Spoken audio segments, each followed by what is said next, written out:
Salut les cinéphages, c'est Mireille et aujourd'hui on vient parler enfin de Raging Fire. Et pas d'un trailer, pas d'impression, non, bien du film, puisqu'elle a été projetée en clôture de l'étrange festival avec Donnie Yen lui-même dans la salle. Et ça c'était quand même bien cool, une salle chauffée à blanc, un très bel écran, très grand, un pur son.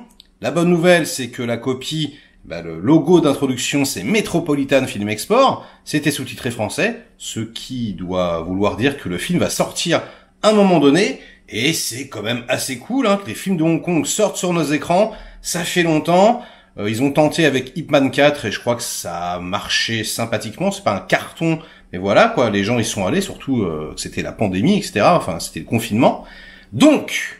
Qu'est-ce que ça vaut, Moi, vous le savez, c'était le film que j'attendais le plus avec Dune et Matrix 4, donc il m'en reste plus qu'un. Hey, bon, je vais vous le dire direct, c'est quelque part un petit peu décevant. Alors, pas au niveau de l'action, juste au niveau du scénario. Voilà, si vous attendez un chef-d'œuvre de narration, eh bien, vous ne l'aurez pas. En revanche, et c'est là que ça nous intéresse quand même, est-ce que le film est bien réalisé? Est-ce que les scènes d'action sont dantesques? Alors là, ouais, franchement, il se passe de nombreuses choses. Bon, déjà, on va parler de Benny Chan, dont c'est le dernier film, puisqu'il est mort, en fait, juste après. D'ailleurs, Donnie Yen lui a rendu hommage, c'était assez émouvant. Et oui, Benny Chan, qui, moi, faisait partie de mes réalisateurs favoris. Voilà, on peut pas dire qu'il signe son meilleur film. En même temps, est-ce que il était en pleine possession de ses moyens? Non. Mais ça reste extrêmement solide. Comme à son habitude, on va dire que ça singe quelque part le cinéma américain, donc c'est extrêmement américanisé, on a l'impression de voir quelque part un film des années 90, et j'ai adoré ça, un trip un peu régressif comme ça fait penser, allez, quelque part, avec moins de maestria, à Breaking News de Johnny To, ou Full Alert de Ringo Lam, des films comme ça, donc polar urbain. On a Donnie Yen qui, joue un flic, un très très bon flic, même peut-être un peu trop, qui a un code de l'honneur vraiment jusqu'au boutiste. Et de l'autre côté, on a Nicolas Tse. Donc Nicolas Tse, le héros de Time and Tide, c'est un chanteur aussi, méga populaire, hyper beau, toujours ultra convaincant. Et là, il joue un méchant, extrêmement torturé, on sait pas trop pourquoi. Il a des cicatrices sur la tête, il gère un groupe de mecs, il est sans pitié. Et Donnie Yen essaye de l'arrêter, donc on est vraiment dans une confrontation entre les deux. Et je vous le dis, faite de façon extrêmement classique, avec tout le lot de clichés que ça comporte, mais on a le action director, et le action director, donc celui qui réalise les scènes d'action, c'est Donnie Yen lui-même, et c'est de plus en plus rare. Moi, perso, c'est mon chorégraphe d'action préféré avec Sammo Hung. Et du coup, ça envoie du très lourd. C'est une sorte de best-of en réalité.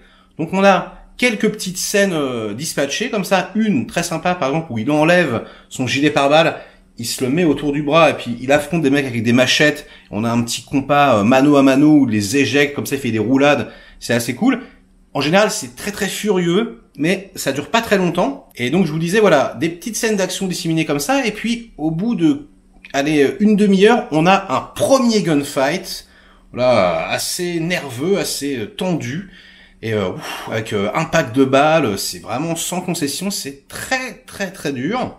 Donc déjà ça calme un petit peu, et puis le film déroule son histoire de façon assez agréable, et on se dit quand même, j'étais, je vous le dis honnêtement, en train de me dire ça manque un petit peu d'action. J'étais là, j'étais un petit peu déçu, Raging Fire, la rage, j'étais là, il est où le feu Et puis, la deuxième partie du film, on a une sorte de best-of. Donc on a une énorme poursuite de bagnoles, dont seuls les Hongkongais ont le secret. Et alors là, c'est carrément, voiture contre une moto, avec la moto carrément qui fait du kung-fu, etc. C'est excellent. Et puis ça se finit sur le sauvetage d'un enfant. Alors là, toute la salle a applaudi. C'est énorme, franchement, c'est génial. Donc une grosse poursuite de bagnoles. Ensuite, on a un énorme gunfight comme ça. Donc je vous disais un peu la Breaking News, un petit peu à la Ringo Lam, en moins bien, on va pas se mentir, mais quand même, moi j'ai trouvé assez hard et efficace, avec des impacts de balles, les passants qui se font shooter, les flics aussi, etc. Et puis alors, on a le climax, le combat final. dans une église, comme très très souvent à Hong Kong, hein, on pense à The Killer par exemple. C'est assez marrant, ils aiment bien combattre dans des églises, hein. Une église avec des échafaudages partout, comme ça en construction. Et donc, voilà, on a Donnie Yen et Nicolas Tse qui s'affrontent mano à mano. Nicolas Tse, lui, il est expert en couteau. Et Donnie Yen, lui, il nous ressort voilà sa petite barre télescopique, je sais pas comment ça s'appelle, qu'il avait dans Shaopolong, quoi.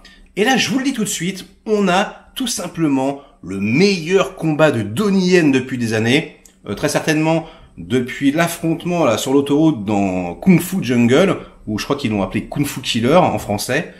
Et waouh, ça fait mais des étincelles. Et on a vraiment voilà ce style à la Shaolong extrêmement âpre. Et à un moment donné, Nicolas Tse attrape une énorme masse comme ça, métallique, et il explose toute l'église. Il y a des échafaudages comme ça, où Donnie Yen monte dessus avec des mouvements de grue. Putain, c'est mortel. C'est ultra dynamique, c'est-à-dire que dès qu'une action c'est fini, le mec tombe par terre. Voilà, tu penses que tu vas avoir le plan où il se relève, et pas du tout. T'as un deuxième plan tout de suite furieux où le mec arrive comme ça pour enchaîner. Et en fait, c'est non-stop dans la pression du combat. C'est vraiment mortel. Et donc, on se retrouve avec, je sais pas, peut-être une demi-heure finale d'action comme ça non-stop. Plus, je vous dis, énormément de petits trucs très très furieux. Plus un gunfight. Plus une poursuite en bagnole. Donc, au final, ça fait quand même énormément d'action. C'est quand même vraiment généreux. Alors, de deux choses l'une, hein. Soit vous décidez d'analyser Raging Fire comme une œuvre majeure du 7e art, de prendre une petite loupe et de regarder, voilà, les dialogues, le scénario. Et là, c'est vrai, il y a énormément de choses à dire, il y a plein de choses qui ne marchent pas, des trucs un petit peu ridicules, un petit peu clichés. Et du coup, je peux comprendre qu'on lui mette une note un petit peu moyenne, voire mauvaise, mais si on le prend pour ce qu'il est réellement, c'est-à-dire, un film d'été, quoi, un blockbuster, un énorme blockbuster généreux d'action, un film de gunfight, de kung-fu. Alors là, on est servi, on se régale. C'est vraiment le haut du panier. Et puis, merci à l'étrange festival, hein, le voir sur grand écran, d'entendre le cantonais, parce que c'est vraiment un film hongkongais. Hein. Ah là là, la douce mélodie de cette langue à mes oreilles, ça fait trop plaisir. Bref, si vous êtes fan, vraiment, vous allez vous régaler. C'est un très très bon Donnie. Je crois que j'ai déjà tout dit, donc likez cette vidéo si elle vous a intéressé, délikez-la sinon, inondez-moi de commentaires comme d'habitude pour faire marcher le petit robot YouTube, et nous on se retrouve très vite pour de prochaines aventures. Ciao!